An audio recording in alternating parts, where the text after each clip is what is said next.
held the cashier's check in my hands, staring at the numbers that represented 5 years of my life. $217,000. The final payment on my parents' mortgage. My fingers trembled slightly as I traced the edges of the paper, remembering all the double shifts at the hospital, the missed vacations, the dates I'd cancelled because I picked up extra hours. My name is Wendy, and I thought this moment would feel different. Are you sure you want to do this, honey? Mum's voice carried that familiar note of concern that always made me feel both loved and slightly patronised. You could use this money for yourself. I smiled, the same smile I'd perfected over years of being the responsible one. It's what I've been working toward, Mum. I want to do this. Dad stood by the kitchen counter, arms crossed, watching. He hadn't said much since I arrived, but that wasn't unusual. The kitchen still smelled like the coffee he'd made earlier, probably the same brand they'd been buying since I was a kid. Well, he finally spoke, reaching for the check. We appreciate it. That was it. No tears, no hugs, no celebration. Just, we appreciate it. Like I'd bought them dinner, not sacrificed half a decade of my life to free them from debt. I forced myself to maintain the smile. I thought maybe we could go out to dinner, celebrate. Oh, sweetie, Mum glanced at her watch. We actually have plans with Ray tonight. He's pitching his new business idea to some investors. But maybe this weekend, of course. Ray. My younger brother, the eternal entrepreneur, always chasing the next big thing. I nodded, swallowing the familiar disappointment. Sure, this weekend works. 3 days later, I was having coffee with my cousin Celeste when my world tilted on its axis. That was so generous of you paying off the mortgage, she said, stirring her latte, especially with them taking out a new one so soon. I froze, my cup halfway to my lips. What? Celeste's eyes widened. Oh, you didn't know? Uncle Gene was talking about it at the family barbecue last week. Something about Ray's new tech startup. The coffee turned bitter in my mouth. How much? I shouldn't have said anything. Celeste, how much? She wouldn't meet my eyes. 250,000. I set my cup down carefully, too carefully, like it might shatter if I moved too quickly. Or maybe I was the one who might shatter. That evening, I drove to my parents' house. The same house I'd just freed from debt. The porch light was on, welcoming me home like always. Funny how things could look exactly the same when everything had changed. They were both in the living room when I walked in. Mum was doing her crossword puzzle, Dad watching the news. Is it true? My voice sounded strange, even to me. Did you remortgage the house for Ray? The silence that followed was answer enough. Wendy, Dad finally said, muting the TV. It's not what you think. Really? Because I think you took out a loan bigger than what I just paid off and gave it to Ray without even telling me. Your brother has a real opportunity here, Mum interjected. This could be his big break. Like the food delivery app was his big break, or the social media platform for pets.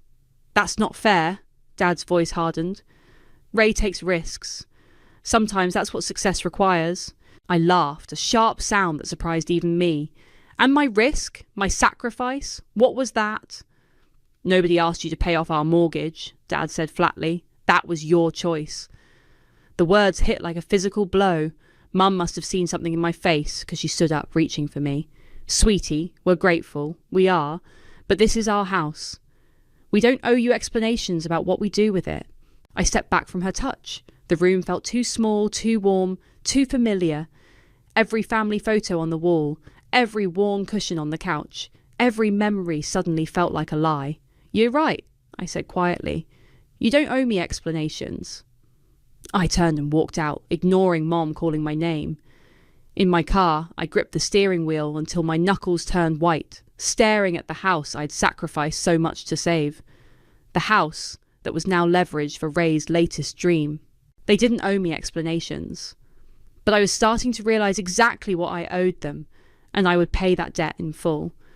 The Excel spreadsheet on my laptop screen told a story, one of systematic financial entanglement that made my stomach turn.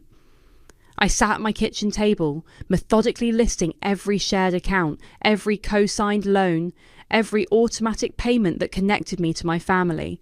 Girl, this is wild, Erin said, peering over my shoulder at the growing list. She'd brought wine, but neither of us had touched it. This required clarity.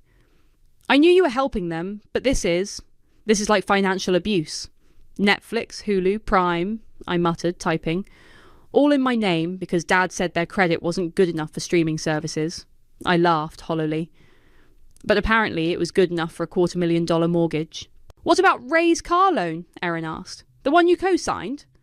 I clicked to another tab. Still 3 years left on it. Payments coming from my account because he was between ventures 6 months ago. Cancel it all, Erin said firmly. Every single thing. My phone buzzed. A text from Mum. Dinner this weekend? We miss you. I ignored it, focusing instead on the laptop. One by one, I started closing accounts. Netflix cancelled. Hulu cancelled. The family cell phone plan I'd been managing since college terminated, effective end of billing cycle. What about Ray's car insurance? Erin pointed at the screen. That's next, I said, pulling up the insurance website. He missed 3 payments last month. I covered them because I didn't want my credit score to take a hit. And now? Now? I clicked cancel policy. He can figure it out himself. My phone buzzed again. Ray this time. Hey sis, insurance company says there's some issue. Can you check? I put the phone face down. You know they're going to freak out, Erin warned. Probably. I opened my email, creating a new account under a fake name, routing it through a VPN. But I'm done being the family ATM. The doorbell rang. Erin answered while I kept working. She returned with a manila envelope. Delivery for you, she said, handing it over. Inside was a glossy brochure for Ray's new startup, MediMatch. Apparently the future of personalised healthcare. I flipped through it, my blood running colder with each page. Look at this, I showed Erin. Medical Advisory Board, Dr. Wendy Sherman, nurse practitioner. What? Erin grabbed the brochure. Did you agree to this? Never. My hands were shaking. He's using my credentials to legitimise his company, without my knowledge. That's illegal. Yes, I said slowly, an idea forming. It is. My phone buzzed again. Dad, this time. Your mother's upset. Call her. Instead, I opened my laptop and searched for Danielle Fox, tech journalist. Her articles about exposing fraudulent startups populated the screen. What are you thinking? Erin asked, watching me. I'm thinking it's time someone looked closer at MediMatch. I started drafting an email. And I know just who might be interested. Wendy, Erin's voice was careful. This is your family we're talking about. I stopped typing and looked at her. They stopped being family the moment they took my sacrifice and used it to fund Ray's dreams instead. Just be careful. Revenge can backfire. This isn't revenge, I said, turning back to the laptop. This is consequences. I spent the next hour documenting everything. Screenshots of the brochure, Ray's LinkedIn profile touting my involvement, emails where he dodged my questions about the company. I attached them all to the email to Danielle. My phone kept buzzing. Mum again. Why is Netflix not working? Then Ray. Insurance company won't reinstate without payment. Need help ASAP. Dad. Family meeting, tomorrow, 6 p.m. Be there. I ignored them all, focusing on the email. Finally, I hit send. What now? Erin asked. I opened my banking app and started closing joint accounts. Now we wait. And while we wait, I'm going to make sure that when everything falls apart, I'm not caught in the debris. They're going to say you're being cruel. I thought about the mortgage, about years of sacrifice dismissed with, we don't owe you explanations. Maybe, I said, cancelling the last automatic payment to Ray's car loan. But I learnt from the best. My phone buzzed one final time. A new email notification from Danielle Fox. Subject, MediMatch investigation. Interesting tip. Would like to meet in person. When are you available? I smiled, feeling a cold satisfaction settle over me. Actually, I said to Erin, reaching for the untouched wine, now might be a good time for that drink. Because tomorrow I would start dismantling everything my brother had built on the foundation of my stolen credentials. And I would do it with the same quiet efficiency I'd once used to support them. The coffee shop was busy enough that no one would overhear us, but quiet enough that we could talk. Danielle Fox looked exactly like her Twitter profile, sharp eyes behind thick-rimmed glasses, a notebook in hand, and an expression that said she could smell a story from miles away. So, she said, stirring her Americano. Tell me about Medimatch. I pulled out my tablet, sliding it across the table. Everything's here. Company registration documents, marketing materials, investor pitch decks, all of them using my medical credentials without consent. Danielle scrolled through the files, her eyebrows rising. And you're their chief medical advisor? According to them. I took a sip of my coffee. First I heard about it was in their brochure. Your brother's the CEO? Yes. She looked up at me. Family drama? Family consequences, I corrected. There's more. Check the investor documents. She swiped through more pages, then stopped. They're claiming FDA approval pending, which they don't have, and won't get because their algorithm is basically WebMD with prettier graphics. And you know this how? I pulled out one more document, an internal email I'd gotten from Juan, Ray's childhood friend turned business partner. Because their tech lead sent me this, asking for help making their claims more medically accurate. Danielle read the email, her eyes widening. This is pretty damning. That's why I came to you. I leaned forward. Your articles about health tech fraud get results, and this needs results. She studied me for a long moment. You understand what this will do to your brother's company, his reputation? Perfectly. And you're okay with that? I thought about the mortgage, about years of manipulation. More than okay. My phone buzzed. Another text from Mom. Missing you at family dinner? Ray has big news about the company. I turned the phone face down. One more thing, I said, pulling out a final document. Their investor pitch claims they have a partnership with Memorial Hospital. They don't. I work there. I checked. Danielle's eyes lit up. Now that's interesting. She made some notes. I'll need to verify everything independently, of course. Of course. I stood up. One condition, I remain anonymous, at least initially. Understood. She gathered her materials. This will take a few days to fact check, but if everything checks out, she smiled. Well, let's just say Medimatch might have a very interesting week ahead. I was halfway home when Erin called. Ray's looking for you, she said without preamble. He stopped by my office. What did he want?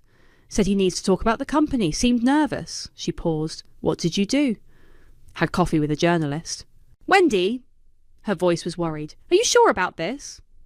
I pulled into my driveway, noticing Ray's car parked on the street. Very sure.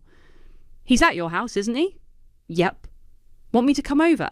No, I said, watching Ray pace on my porch. I can handle this. I ended the call and got out of my car. Ray's face was flushed, his designer shirt wrinkled. Where have you been? He demanded. I've been calling all day. Working. I unlocked my front door, like most people do. He followed me inside. We need to talk about Medimatch. Oh? I kept my voice neutral. What about it? Some reporter's been asking questions about our medical advisory board. I set my keys down. Interesting. Wendy, his voice cracked slightly. If anyone starts digging, I know I should have asked before using your credentials, but what? I turned to face him. But you thought I wouldn't mind? Or you thought I wouldn't find out? It's not like that. I needed credibility for the investors. And your family. Family, I repeated. Like when Mum and Dad remortgaged the house I just paid off to fund your startup. He had the grace to look uncomfortable. That was their choice. And this is mine.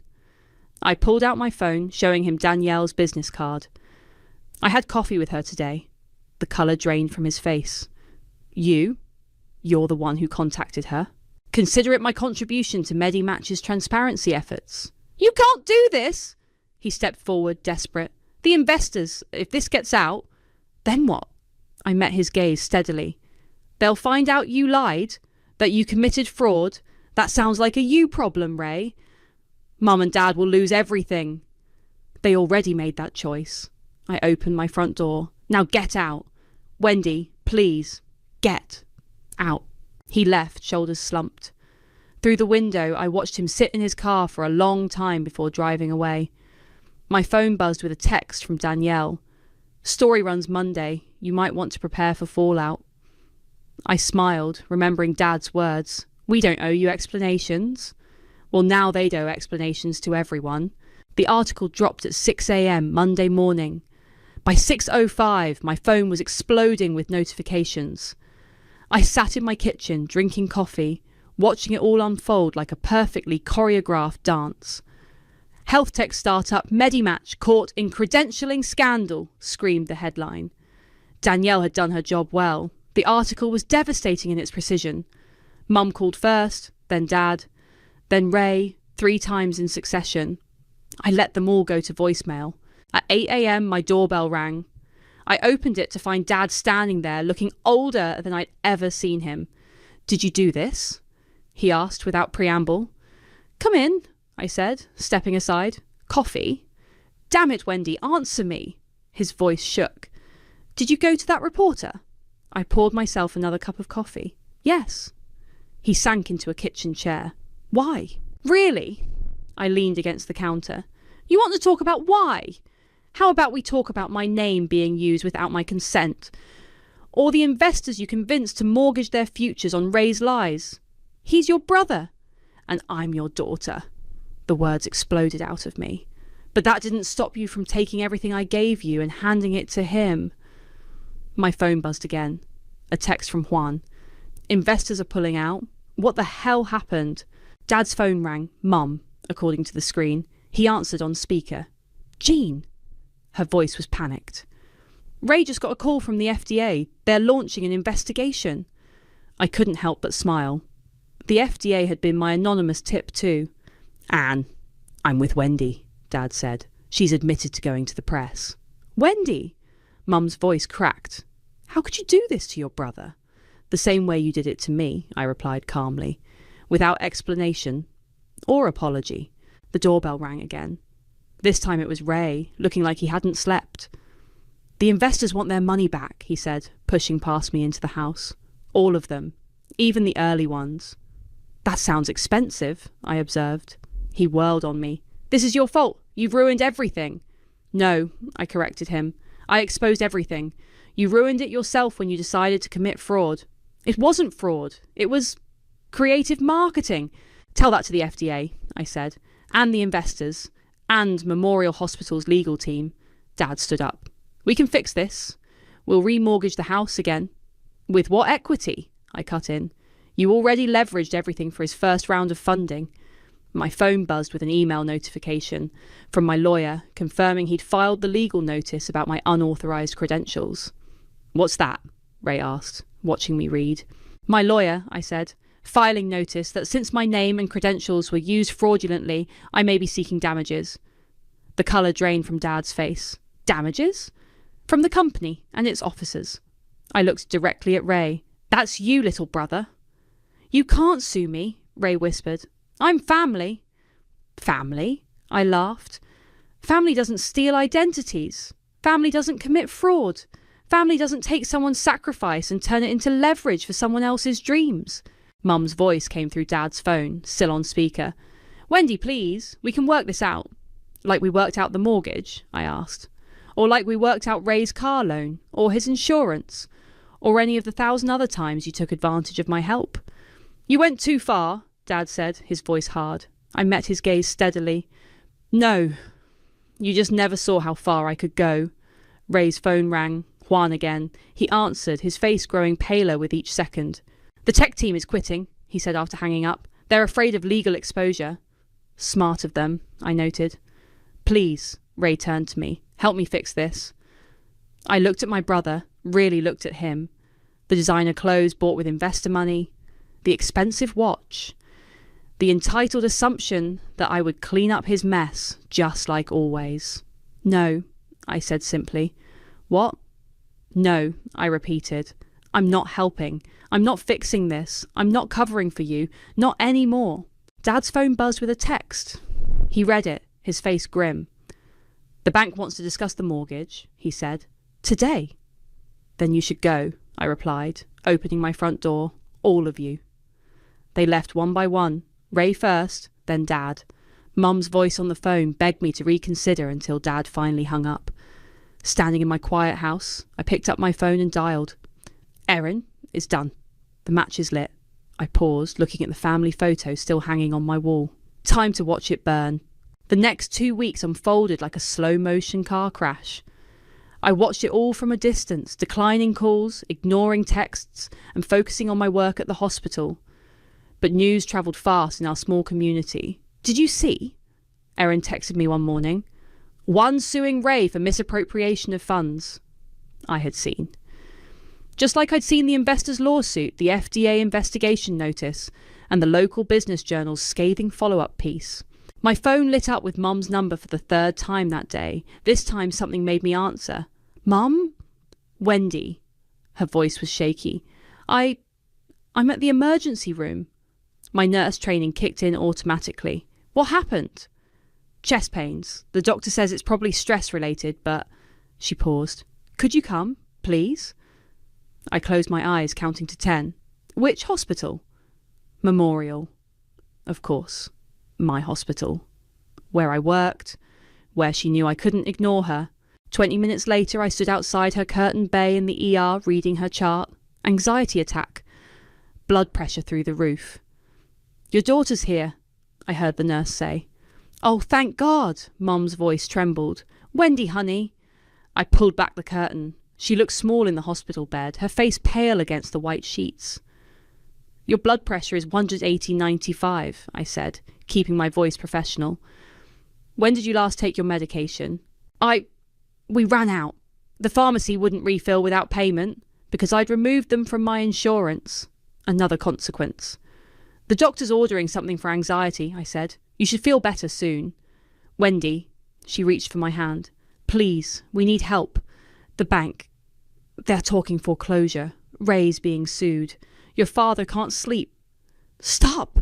I pulled my hand away. Just stop. But we're family. Family? I laughed bitterly. Was it family when you remortgaged the house I paid for? Was it family when Ray stole my credentials? Was it family when Dad said they didn't owe me explanations?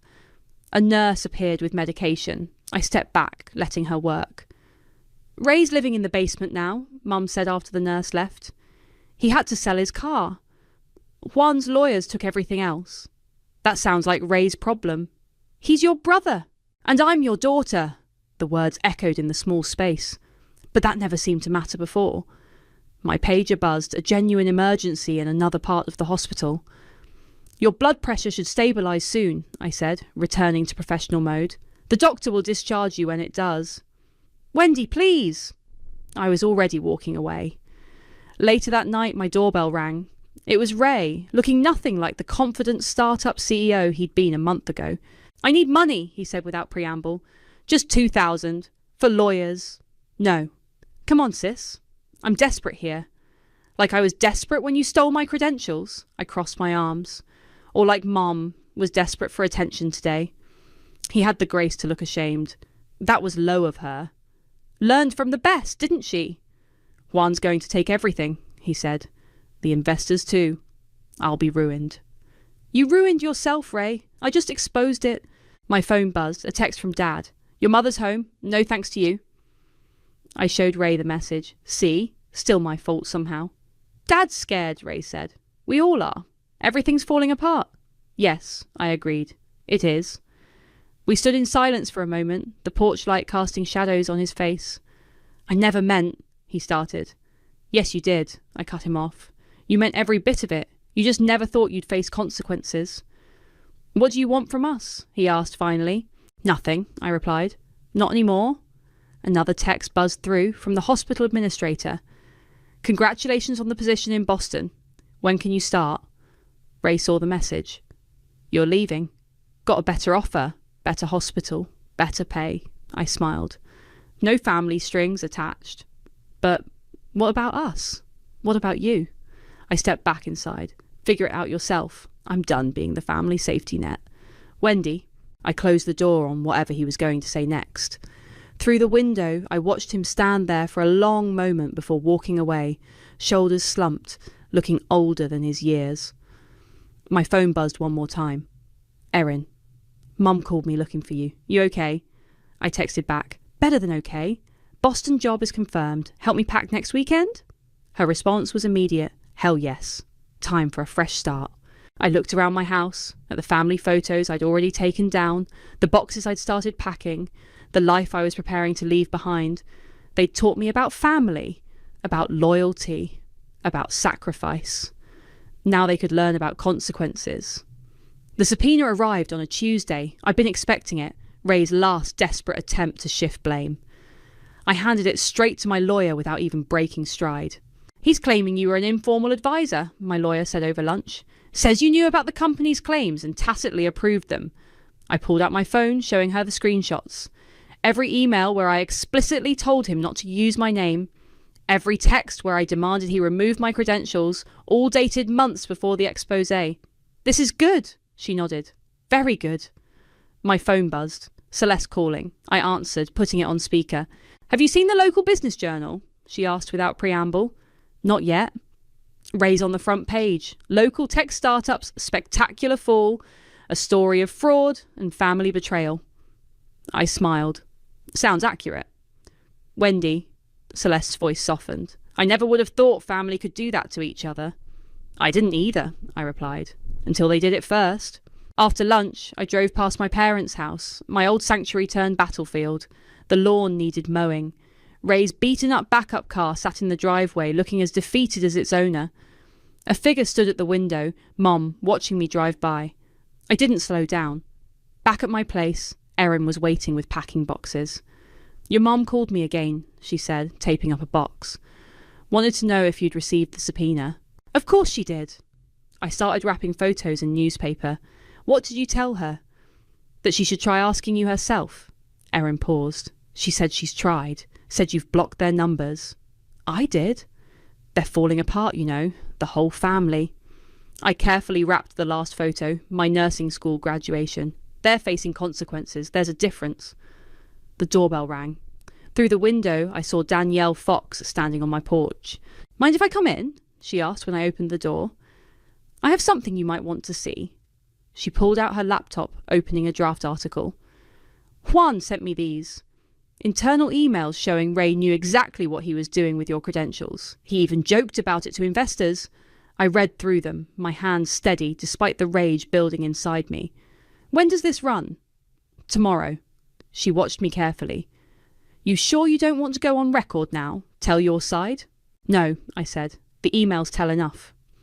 After Danielle left, Erin helped me pack until evening. We were almost done when my phone rang, an unknown number. Ms. Sherman? A formal voice asked. This is Marcus from First National Bank. We're calling about the mortgage on 1542 Oak Street, my parents' address. They're 3 months behind, Marcus continued. As you've made previous payments, we wanted to inform you. I'm not involved with that property anymore, I cut in. You'll need to speak with the owners directly. After hanging up, I sat heavily on my couch. You okay? Erin asked. They're going to lose the house, I said. The house I paid off. The house they remortgaged for Ray. They're going to lose it. And how do you feel about that? Before I could answer, my doorbell rang again. This time it was Dad. You need to fix this, he said as soon as I opened the door. Ray's being destroyed. Your mother's sick with worry. The bank... No, I said simply. What? No, I don't need to fix this. I'm not going to fix this. I'm your father. Really?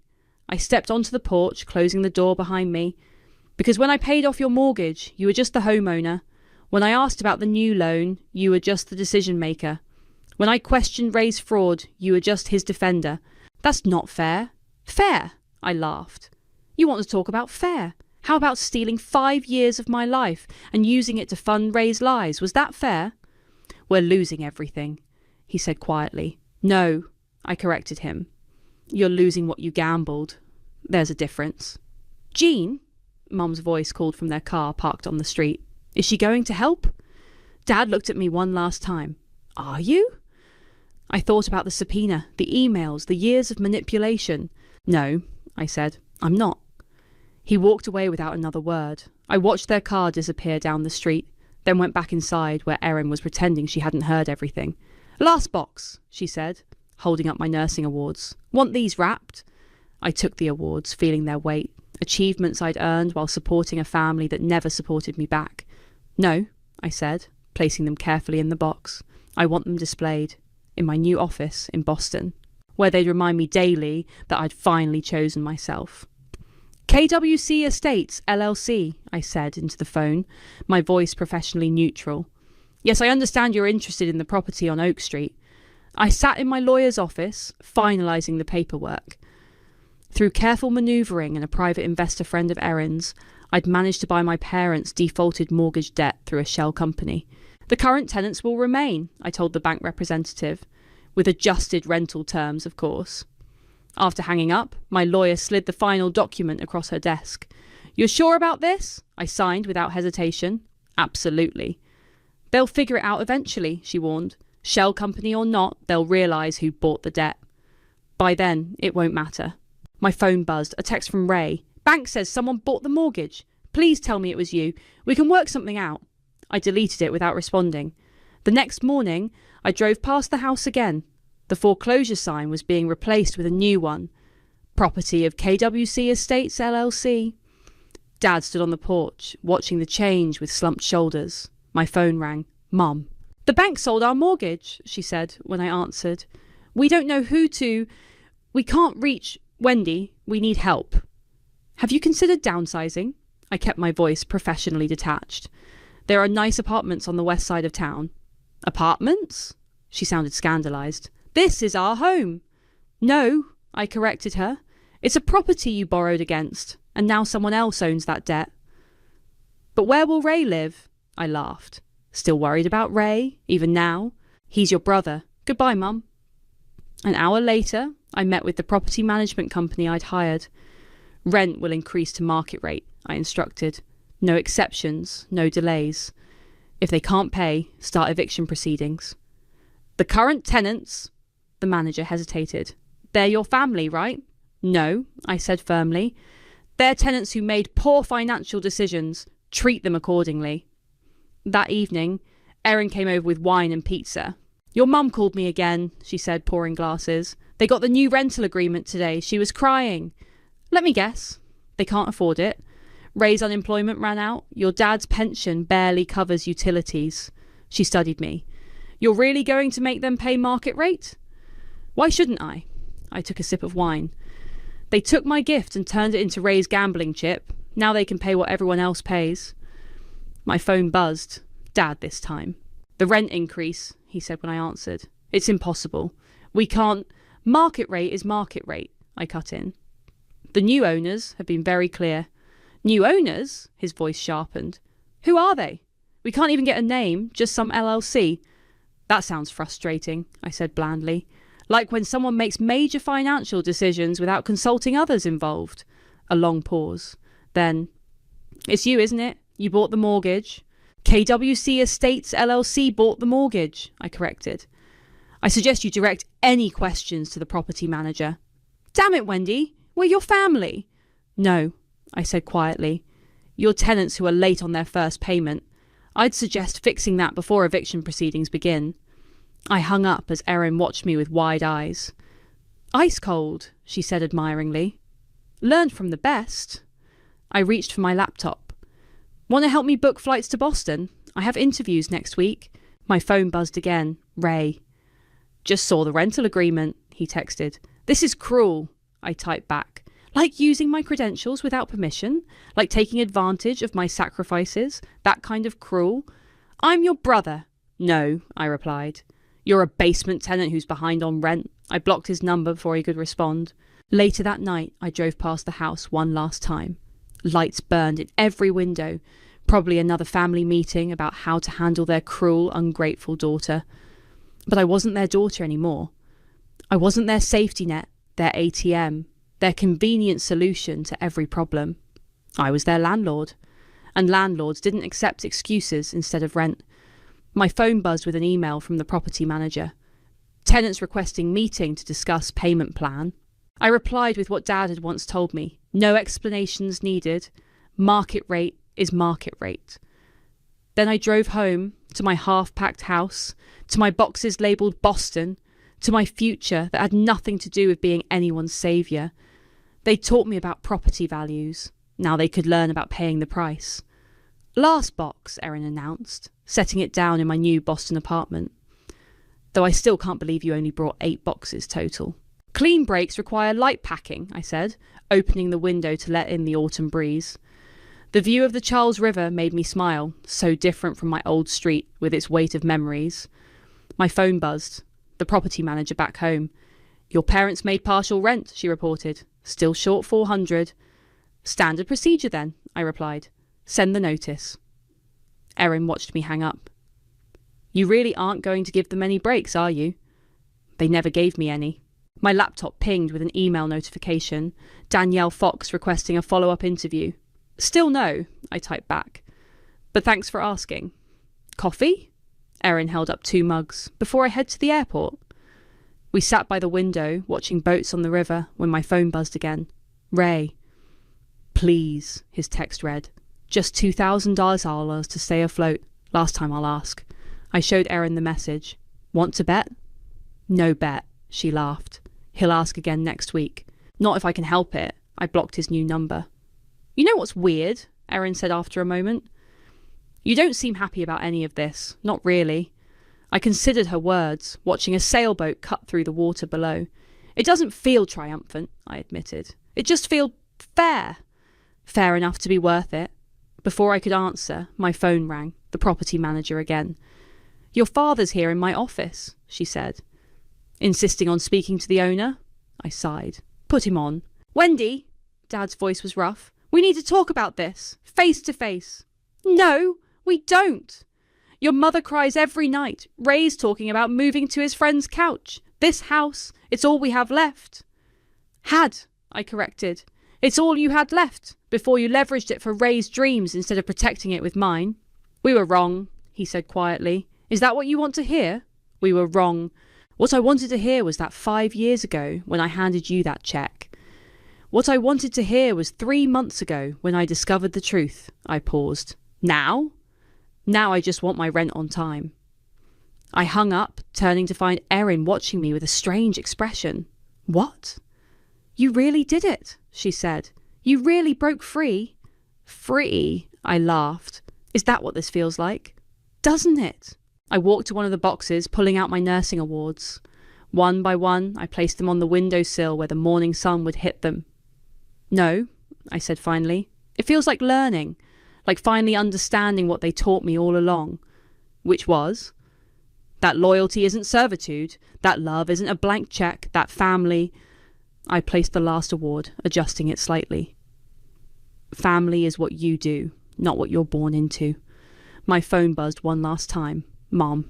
We're having dinner tonight, her text read. Your empty chair. It hurts to look at. I typed back. Then maybe you finally understand how I felt, watching you hand Ray everything I worked for. Then I turned off my phone. Help me unpack? I asked Erin, before your flight. We worked in comfortable silence until she had to leave. At the door, she hugged me tight. You good? She asked. I thought about the property manager's reports, about Ray's desperate texts, about Mom's empty chair. I'm free, I said. Maybe that's better than good. After she left, I stood at my window, watching the river flow. My phone lay silent on the counter, probably filling with more messages I wouldn't answer. In the distance, a hospital helicopter landed at Mass General, my new workplace, my new life, my new start. My laptop pinged with an email from the property manager. Rent notice delivered. Mr. Sherman says to tell you we're still family. I typed 2 words in response. No explanations. Then I closed my laptop and unpacked my last box, my nursing school graduation photo. I'd kept it not for the memory, but for the reminder.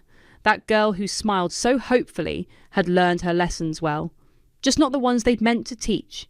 I placed the photo face down in a drawer. Some memories weren't meant to be displayed. Some lessons weren't meant to be forgotten. They'd taught me loyalty. I'd learned not to confuse it with servitude. And that, more than revenge or justice or even freedom, was worth every box I'd packed and every bridge I'd burned. That was the real inheritance they'd given me. And unlike their house, it was one I'd keep.